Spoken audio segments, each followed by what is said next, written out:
Greetings! I am delighted to welcome you to our COURI Summer Symposium of 2020, the second one this year to be held virtually. I want to thank all of the presenting students for your participation, which is a testament to your talent, interest, and dedication to the process of discovery and creativity involved in the development of new knowledge. This is particularly impressive during these challenging times where the majority, if not all of you, have had to conduct your research remotely, following virtual guidance from your mentors. I also need to deeply thank those mentors. The creativity needed to guide students' research in a remote mode is immense. My kudos to you, mentors, for your dedication to preparing these undergraduates in this so highly impactful educational practice. We know how much effort it takes to guide and mentor students to be ready to present results of their projects, and this is again a testament to you. We also owe a debt of gratitude to all our volunteer judges, as their input is invaluable to ensure students grow from this experience of presenting their results. You know, it is well documented in the literature that for an undergraduate research experience to be truly impactful, several things need to happen. And two of those things are presenting their projects to a wide audience and receiving feedback.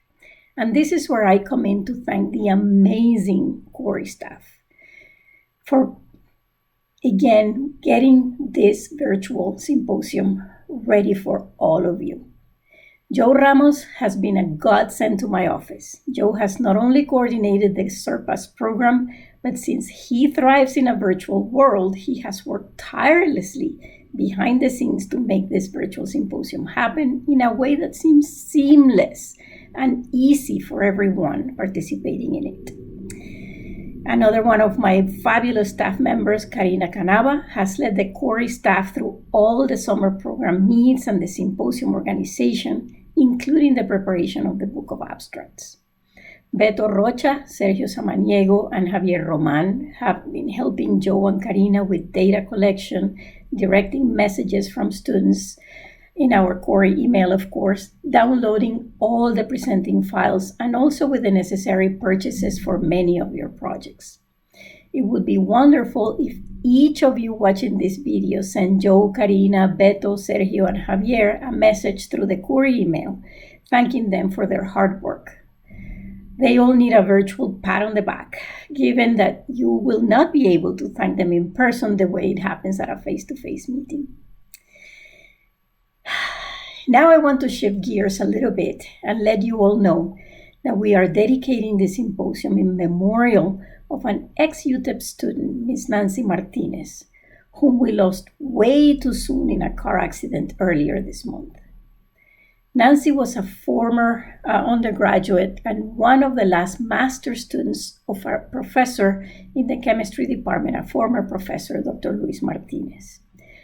Dr. Martinez, now a professor at UT Austin, says he was her professor, advisor, mentor, and friend. And I am quoting Dr. Martinez when I say that Nancy was an exceptional person, an incredible scientist, and a warm and generous friend. She lived life to the fullest and delighted in learning about others, languages, cultures, and food. He goes on to say that Nancy was a trailblazer with numerous and impactful scientific accomplishments, including 12 papers and a patent. She was a first-generation Latina in STEM who joined Dr. Martinez's lab in her sophomore year and worked in organic chemistry through her undergrad years. And then she bridged into biology for her master's in collaboration with Dr. Tina Garza, who's still with us in the biology department. Nancy left UTEP to pursue a PhD at the prestigious International Max Planck Institute in Dortmund, Germany. For those of you who may not know this, the Max Planck Institute is a highly selective international competitive program that only takes around 12 students worldwide per year. Nancy was the only student from North America selected in her cohort and the only one admitted without the required interview. Her promise and record were sufficient for the Max Planck Institute to accept her. Her PhD thesis was an impressive achievement, and she picked up German as a third language.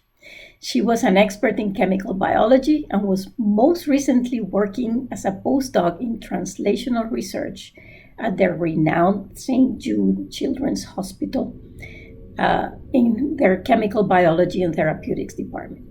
She was about to start her professional career in this next hiring cycle. She was deeply involved with SAGNAS, both at the chapter level and nationally. She was president of the UTEP SAGNAS chapter, which according to her mentors had a huge impact on her career and was a natural outlet for her exceptional leadership. Nancy spearheaded the acquisition of funds, and this is where we come in to dedicate this to her. She spearheaded the acquisition of funds to support and organize the very first UTEP Expo. That is the Graduate Research Symposium, which the graduate school took over a few years later. She was an exceptional undergraduate researcher at UTEP with high aspirations, like all of you presenting at this virtual venue this week.